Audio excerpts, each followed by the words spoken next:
کارمندان سازمان‌های امدادی به مهاجران در نزد ایستگاه اتوبوس‌های بلگراد پایتخت سربیا کورپا تقسیم می‌کنند.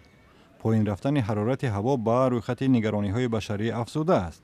صدها پناهجو از سوریه و افغانستان و کشورهای دیگر در راه به سوی کشورهای اتحادیه اروپا در ایستگاه اتوبوس‌های بلگراد موقتاً مسکن کردند.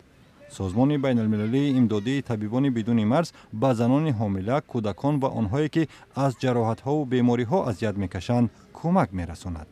کارمندان امدادی به خاطر کمک به این مردم در مقابل هوای سرد به پناهجویان غذا و لباس نیز تقسیم می‌کنند.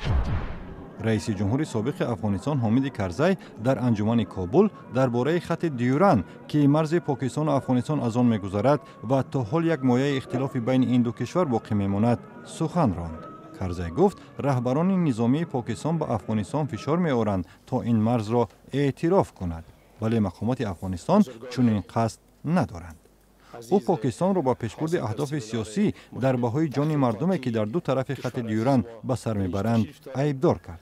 مرز بحثی معروف به خط دیورند در پایان عصر 19 از سوی بریتانیا ساخته شده است، ولی افغانستان هیچگاه رسما این خط مرز را اعتراف نکرده است.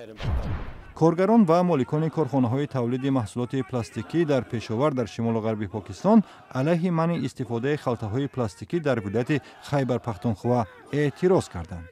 مقامات به دلیل به یک منبع عمده آلوده شدن محیط زیست تبدیل یافتن و پر شدن جوی لوله‌ها از خلطه‌های پلاستیکی استفاده آن را منع کردند. اعتراضگران ولی میگویند که این اقدام صدها نفر را از جای کار محروم می‌سازد. آنها طلب کردند که حکومت به خاطر جبران تلفاتشان به آنها جای کار الترناتیوی پیشنهاد کند.